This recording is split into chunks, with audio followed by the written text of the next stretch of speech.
नमस्कार दोस्तों, teaching exams official YouTube channel में आपका स्वागत है। आज हमारा क्लास बीएड एंट्रेंस 2025 के जीके जीएस से रिलेटेड होगा। तो अगर आप बीएड एंट्रेंस को क्वालिफाई करना चाहते हैं तो हमारे साथ अंत तक बने रहिएगा, वीडियो को पूरा देखिएगा और वीडियो पसंद आए तो लाइक कर दीजिएगा, चैनल को सब्सक्राइब कर लीजिएगा। तो चलिए देरी ना करते हुए क्वेश्चन को स्टार्ट करते हैं। पहला क्वेश्चन है, पूर्णतावाद क्या है? ऑप्शन है व्यक्ति की चिंता की विशेषता, आत्म-मूल्यांकन, एक व्यापक व्यक्तित्व शैली, उपरोक्त सभी। तो आपको बता दें कि पूर्णतावाद जो है ये व्यक्ति की चिंता की विशेषता भी है, आत्म-मूल्यांकन और एक व्यापक व्यक्तित्व शैली, ये तीनों होना चाहिए। पूर्णतावाद वह सिद्धांत है जिसके अनुसार आत्मा की पूर्णता ही मानव के नैतिक जीवन का परम लक्ष्य होता है। आत्मा की यानी व्यक्तित्व की चिंता की विशेषता, व्यापक व्यक्तित्व शैली तथा आत्म-मूल्यांकन, ये सभी पूर्णतावाद की विशेषताएं हैं। ये चलिए अगले क्वेश्चन की तरफ चलते हैं। तो इसका जो सही आंसर होगा वो होगा उपरोक्त सभी। तो चलिए अगले क्वेश्चन की तरफ। सत्यार्थ प्रकाश किसकी रचना है? ऑप्शन है आपके पास स्वामी विवेकानंद, स्वामी दयानंद सरस्वती, राजा राम मोहन राय और मदन मोहन मालवीय जी। तो इसका जो सही आंसर जो होगा वो होगा स्वामी दयानंद सरस्वती जी। सही आंसर है स्वामी दयानंद सरस्वती। सत्यार्थ प्रकाश जो है वो 1875 में 1875 में मूल रूप से हिंदी में लिखी गई पुस्तक है। इसकी रचना स्वामी दयानंद सरस्वती द्वारा की गई है। स्वामी दयानंद ने वेदों के ज्ञान को फैलाने के लिए सत्यार्थ प्रकाश लिखा था। अगला क्वेश्चन है, ई संजीवनी की शुरुआत कब की गई? ऑप्शन है नवंबर 2019, जनवरी 2021, मार्च 2021 या दिसंबर 2022। तो इसका जो सही आंसर होगा वो होगा नवंबर 2019। स्वास्थ्य और परिवार कल्याण मंत्रालय द्वारा संचालित ई संजीवनी योजना की शुरुआत नवंबर 2019 में की गई थी। अगले क्वेश्चन है, हिंदी का पाणिनि किसे कहा जाता है? ऑप्शन है पंडित कामता प्रसाद गुरु, आचार्य किशोरीदास वाजपेयी, अंबिका दत्त व्यास या राहुल सांस्कृत्यायन। तो इसका जो सही ऑप्शन होगा वो होगा ऑप्शन बी, आचार्य किशोरीदास वाजपेयी। हिंदी और संस्कृत के सुप्रसिद्ध साहित्यकार और व्याकरणाचार्य रहे हैं। इन्हें हिंदी का प्रथम वैज्ञानिक यानी हिंदी का पाणिनि कहा जाता है। ठीक है, इन्हें ध्यान रखिएगा, इन्हें हिंदी का पाणिनि कहा जाता है। अगला क्वेश्चन है, एयू, केयूएस और क्वाड दोनों में शामिल देश कौन सा है?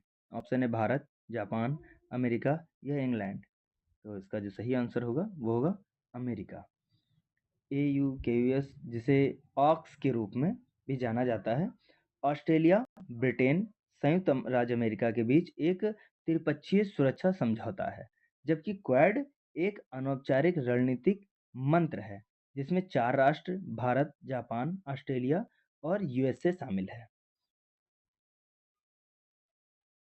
तो आपको मैंने बता दिया कि जो ऑक्स है यानी एयू, केयूएस, इसमें कौन-कौन से देश हैं। अगर ये आ जाए कि एयू, केयूएस में कौन-कौन से देश शामिल हैं, तो आपको बता दें इसमें अमेरिका शामिल है, ब्रिटेन है, अमेरिका और ब्रिटेन और ऑस्ट्रेलिया, ये 3 हैं इसमें ऑक्स में। और क्वाड में कौन-कौन है? भारत, जापान, ऑस्ट्रेलिया और यूएसए।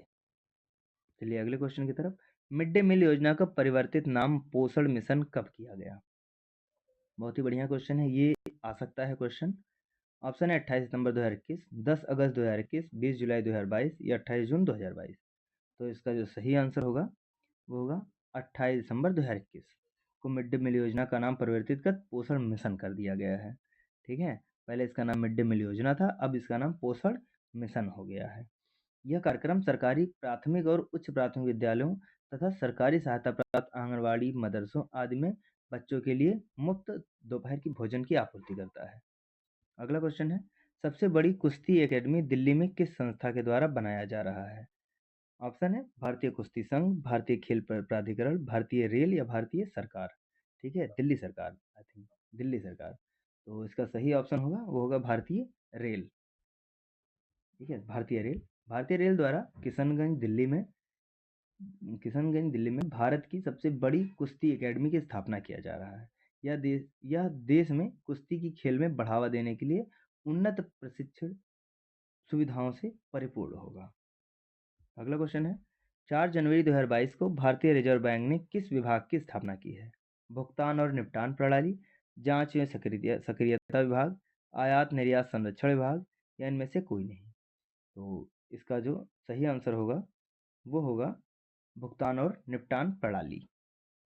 भुगतान और निपटान प्रणाली 4 जनवरी 2022 को भारतीय रिजर्व बैंक ने भुगतान और निपटान प्रणाली की विभाग की स्थापना की थी।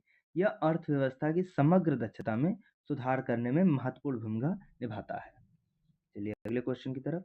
डब्ल्यूएचओ का मुख्यालय कहाँ है? तो ऑप्शन है जिनेवा, न्यूयॉर्क, वाशिंगटन या मलेशिया। तो इसका सही ऑप्शन होगा ऑप्शन ए जिनेवा। डब्ल्यूएचओ का मुख्यालय जिनेवा में है। डब्ल्यूएचओ यानी विश्व व्यापार संगठन एक अंतर सरकारी संगठन है जो अंतर्राष्ट्रीय व्यापार को नियंत्रित और सुगम बनाता है। 1994 के मार्केज समझौते के अनुसार 1 जनवरी 1995 को गठित यह दुनिया का सबसे बड़ा अंतर्राष्ट्रीय आर्थिक संगठन है। इसका मुख्यालय जिनेवा, स्विट्जरलैंड में स्थित है। ठीक है, कब इसका हुआ था? 1 जनवरी 1995 को ये गठित हुआ था।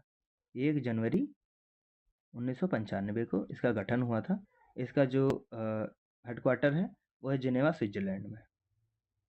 अगला क्वेश्चन है, निम्न में से कौन सा देश सार्क का सदस्य नहीं है? कौन सा देश सार्क का सदस्य नहीं है? भूटान, बांग्लादेश, थाईलैंड या मालदीव। तो आपको बता दें कि थाईलैंड जो है इसका सदस्य नहीं है। थाईलैंड सार्क का सदस्य देश नहीं है। दक्षिण एशियाई क्षेत्रीय सहयोग संगठन यानी इसका जो फुल फॉर्म होगा सार्क का वो होगा the south Asian association for regional corporation. ठीक है, सार्क। इसकी स्थापना 8 दिसंबर 1985 को ढाका, बांग्लादेश में हुआ था। सार्क चार्टर पर हस्ताक्षर के साथ ही ये कर दिया गया था। 7 देश कौन कौन से हैं ये आपको हम बता दें। बांग्लादेश, भूटान, भारत, मालदीव, नेपाल, पाकिस्तान और श्रीलंका इसके देश हैं। अगला, भारत में बच्चों का यौन अपराधों से संरक्षण अधिनियम कब अधिनियमित किया गया था? ऑप्शन है 1985, 1986, 2012 या 2013। तो इसका जो सही आंसर होगा 2012। यौन अपराधों से बच्चों का संरक्षण करने संबंधी अधिनियम जो है वो 2012 में अधिनियमित किया गया था। यह अधिनियम बच्चों के हित और सुरक्षा को ध्यान में रखते हुए बच्चों की यौन अपराध, यौन उत्पीड़न तथा पोर्नोग्राफी से संरक्षण प्रदान करने के लिए लागू किया गया था। इस अधिनियम में बालक को 18 वर्ष से कम आयु के व्यक्ति के रूप में परिभाषित किया गया है। अगला है 4 जनवरी 2022 को भारतीय रिजर्व बैंक ने किस विभाग की स्थापना की थी?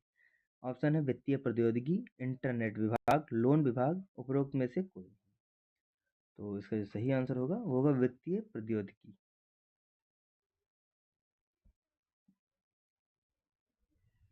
सही आंसर इसका होगा वित्तीय प्रौद्योगिकी होगा। भारतीय रिजर्व बैंक ने फिनटेक के लिए एक अलग आंतरिक विभाग की स्थापना की है। भुगतान और निपटान प्रणाली विभाग केंद्रीय कार्यालय के फिनटेक डिवीजन को शामिल करके 4 जनवरी 2022 से नया विभाग बनाया गया है। कब बनाया गया? 4 जनवरी 2022 को। ठीक है, 4 जनवरी 2022 को। अगला क्वेश्चन है, भारत ने सबसे ज्यादा निर्यात किस वित्तीय वर्ष में किया है? 2018-19, 20-21, 19-20 या 21-22। तो इसका सही ऑप्शन होगा ऑप्शन डी 20-21 में। भारत ने वित्तीय वर्ष 2021-22 में 417.81 बिलियन अमेरिकी डॉलर का सर्वकालिक उच्च वार्षिक व्यापारिक निर्यात प्राप्त किया था।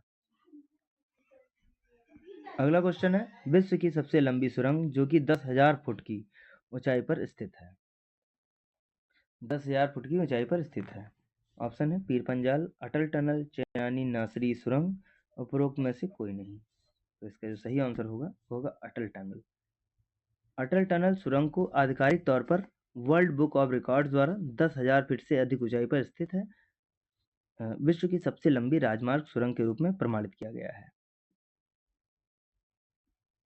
भारत की किस नदी को वृद्ध गंगा कहते हैं? ऑप्शन है कृष्णा, गोदावरी, कावेरी या नर्मदा। तो इसका जो सही ऑप्शन होगा गोदावरी।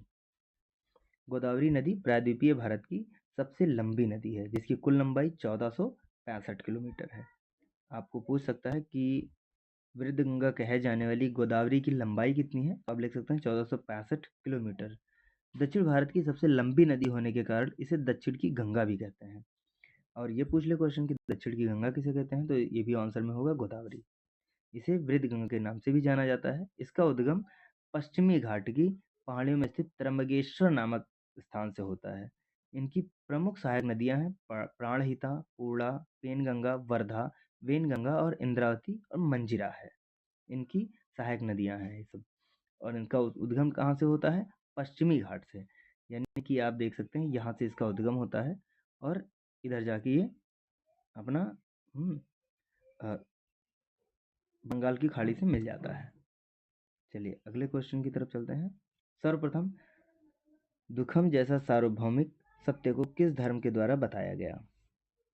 ऑप्शन है जैन धर्म, हिंदू धर्म, बौद्ध धर्म और सिख धर्म। तो इसका सही आंसर होगा बौद्ध धर्म। बौद्ध धर्म सर्वम दुखम जैसे सार्वभौमिक सत्य को बौद्ध धर्म के द्वारा बताया गया है। अगला क्वेश्चन है विश्व वन दिवस कब मनाया जाता है? आपके पास ऑप्शन है 20 जनवरी, 30 जनवरी, 21 मार्च, 7 अप्रैल या 2 जुलाई। तो इसका जो सही आंसर होगा वो होगा 21 मार्च को। संयुक्त राष्ट्र द्वारा सभी प्रकार के वनों के महत्व के बारे में जागरूकता बढ़ाने पर ध्यान केंद्रित करने हेतु वर्ष 2012 से 21 मार्च 2012 में 21 मार्च को अंतर्राष्ट्रीय वन दिवस के रूप में घोषित किया गया है। 21 मार्च कब से? 2012 से ये घोषित कर दिया गया था। किसने घोषित किया था? संयुक्त राष्ट्र ने। अगला है विश्व संगीत दिवस कब मनाया जाता है? ऑप्शन है 21 जून, 22 जून, 25 जून या 28 जून। तो इसका सही आंसर होगा 21 जून को विश्व संगीत दिवस मनाया जाता है। प्रत्येक वर्ष 21 जून को विश्व संगीत दिवस का आयोजन किया जाता है। इस दिवस के आयोजन का मुख्य उद्देश्य है संगीत के माध्यम से शांति और सद्भावना को बढ़ावा देना। विश्व स्वास्थ्य दिवस प्रत्येक वर्ष कब मनाया जाता है? ऑप्शन है 1 अप्रैल, 7 अप्रैल, 15 अप्रैल या 22 अप्रैल। तो इसका सही आंसर जो होगा वो होगा बी 7 अप्रैल।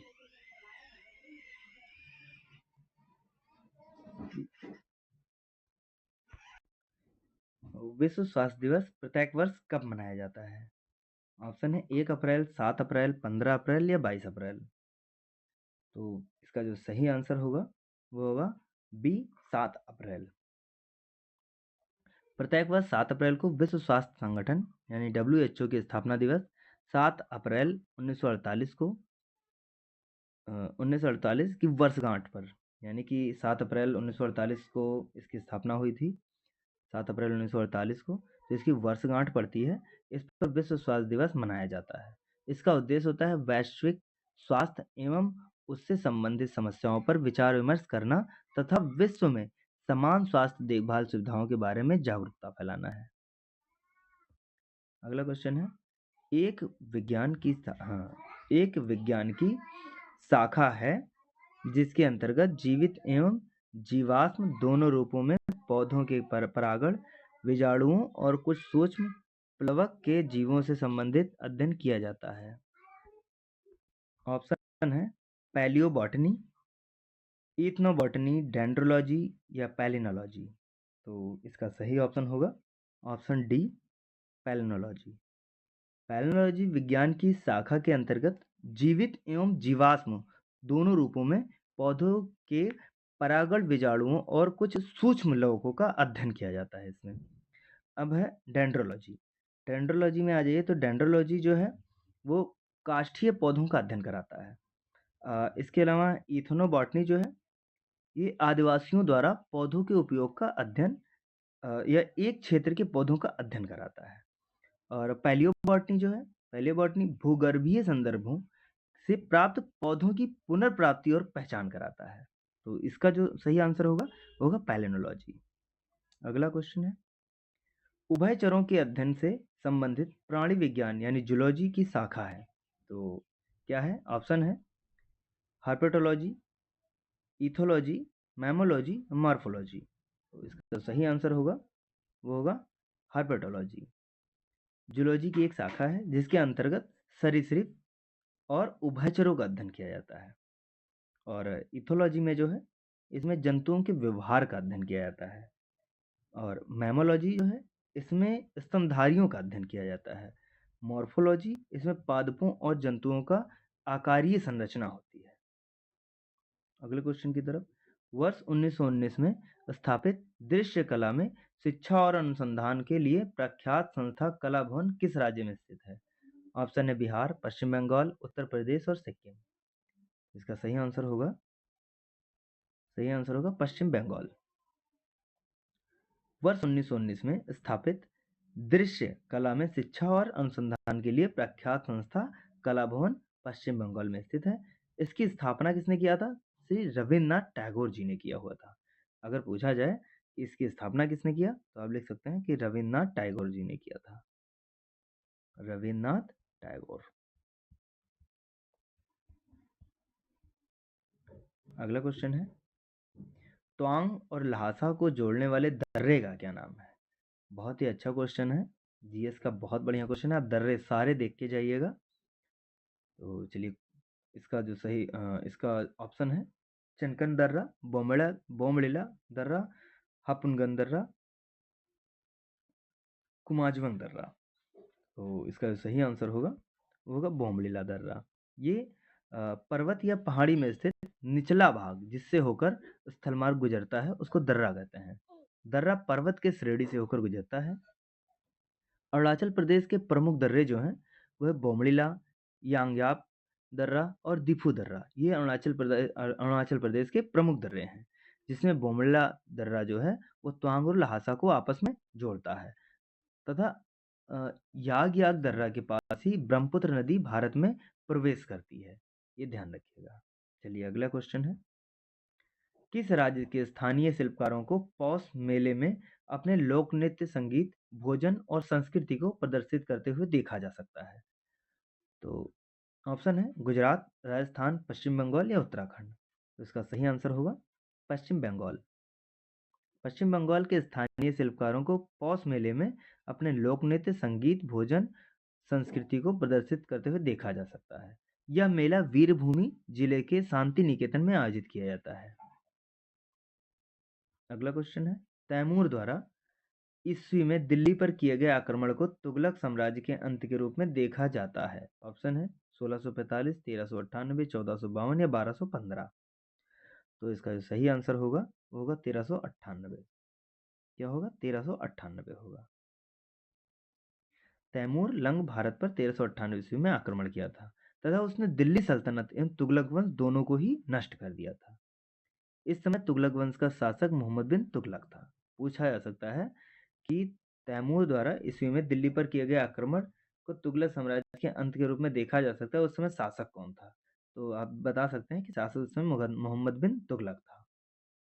अगला क्वेश्चन है, अलाउद्दीन खिलजी यानी अलाउद्दीन खिलजी जो है के शासनकाल में निम्नलिखित में कौन राज्यपाल था? तो बता दें खिलजी वंश का संस्थापक जो था वो जलालुद्दीन फिरोज खिलजी था। उसकी हत्या हो गई थी 1296 में। अलाउद्दीन खिलजी ने कड़ा मानिकपुर इलाहाबाद में कर दिया था और अलाउद्दीन ने सेना को नगद वेतन देने एवं स्थायी सेना की नींव रखी तथा घोड़े दागने और सैनिकों का हुलिया लिखने की प्रथा के साथ साथ इसका प्रमुख कार्य मूल नियंत्रण प्रणाली को लागू कर दिया था। इसके शासनकाल के प्रमुख अधिकारी एवं उनके कार्य मैं बताता जा रहा हूँ, जैसे दीवाने रियासत, ये बाजार नियंत्रण की पूरी व्यवस्था देखता था। शाहनाए मंडी बाजार का अधीक्षक होता था। बरीद बाजार का निरीक्षक होता था। मुनिहान गुप्त सूचना प्राप्त करने और गयासुद्दीन तुगलक इसका राज्यपाल था। ठीक है, तो आपका ऑप्शन में क्या हो गया? गयासुद्दीन तुगलक जो है इसका राज्यपाल हुआ करता था। अगला क्वेश्चन है, टीवी रिमोट कंट्रोल के सिद्धांत किस सिद्धांत पर कार्य करता है? टीवी रिमोट जो होता है वो किस सिद्धांत पर कार्य करता है? ऑप्शन है अल्ट्रासोनिक तरंगे, लेजर तकनीक, ब्लूटूथ तकनीक या इंफ्रारेड तरंगे। तो इसका जो सही आंसर होगा वो होगा इंफ्रारेड तरंगे। टीवी रिमोट कंट्रोल इंफ्रारेड तरंग के सिद्धांत पर कार्य करता है। इन तरंगों का प्रयोग दूरस्थ नियंत्रण बिना तार के कुछ दूरी से लगभग 4-5 मीटर की स्थित हो, यहाँ पे इंफ्रारेड का यूज होता है। यानी कि पहले के ज़माने में जो मोबाइल आते थे वो भी इंफ्रारेड होते थे।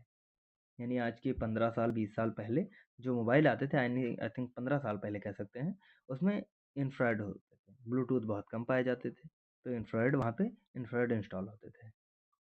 अगला क्वेश्चन है, सैयद राजवंश की स्थापना किसने की थी?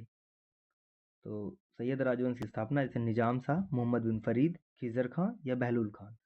तो इसका सही आंसर होगा ऑप्शन सी खिज़र खां। सैयद वंश की स्थापना जो है 1414 ईस्वी में खिज़र खान ने किया था। कब किया था? 1414 ईस्वी में खिज़र खान ने किया था। खिज़र खां तैमूर लंग का सेनापति था। ये अगर पूछा जाए तैमूर खां जो है, हाँ खिज़र खां जो है वो किसका सेनापति था? तो खिज़र खां तैमूर लंग का सेनापति था। और खिज़र खान ने सैयद राजवंश की स्थापना कब की थी? 1414 में की थी। अगला है, विश्व में सबसे बड़ा नदी द्वीप माजुली कहाँ पे स्थित है? अरुणाचल प्रदेश, असम, नागालैंड, उत्तर प्रदेश। तो इसका सही आंसर होगा असम। असम इसका सही आंसर होगा। विश्व का सबसे बड़ा नदी द्वीप माजुली द्वीप असम राज्य में है। असम घाटी में ब्रह्मपुत्र नदी गुम्फित जलमार्ग बनाती है, जिसमें कुछ बड़े नदी द्वीप भी मिलते हैं, जिसमें से माजुली द्वीप एक उदाहरण है, जो कि विश्व का सब एकमात्र नदी द्वीप है। माजुली द्वीप विश्व का नदी द्वीप है। वर्तमान में यह द्वीप संकटग्रस्त स्थिति में है, यानी कि हो सकता है कि आने वाले कुछ समय में ये विलुप्त हो जाए। आज का अंतिम सवाल है, निम्नलिखित में से किस दर्रे को जम्मू और श्रीनगर को जोड़ने वाले गेटवे के रूप में जाना जाता है? तो ऑप्शन है लानकला दर्रा, चांगला, बनिहाल या अग्निहाल दर्रा। तो इसका सही जो आंसर होगा वो होगा बनिहाल दर्रा। बनिहाल दर्रा। यह दर्रा पहाड़ी तथा पर्वतीय क्षेत्रों में पाए जाने वाले आवागमन के प्राकृतिक मार्गों को दर्रा कहते हैं। जम्मू कश्मीर राज्य के प्रमुख दर्रे हैं, जैसे काराकोरम, जोजिला, पीर पंजाल, बनिहाल और बुर्जिला। ये जम्मू कश्मीर के प्रमुख दर्रे हैं। बनिहाल दर्रा जो है वो जम्मू कश्मीर राज्य के दक्षिण पश्चिम में पीर पंजाल श्रेणियों में स्थित है। इस दर्रे से जम्मू से श्रीनगर जाने का मार्ग गुजरता है। जवाहर सुरंग भी इसी दर्रे में स्थित है। तो अगर पूछा जाए कि जवाहर सुरंग कौन से दर्रे में स्थित है, तो आप बनिहाल दर्रा बता सकते हैं। जवाहर सुरंग ये आता है क्वेश्चन, जवाहर सुरंग। तो आपको मैंने बता दिया है, पूरा का पूरा डिटेल दे दिया है। आशा करते हैं ये वीडियो हमारी आपके लिए उपयोगी होगी। तो अगर वीडियो हम आपको अगर अच्छी लगी है तो कमेंट कर दीजिएगा और वीडियो को लाइक कर दीजिएगा। चैनल को सब्सक्राइब कर लीजिएगा ताकि आने वाली जो भी वीडियो हो सबसे पहले आप तक पहुँचे। धन्यवाद।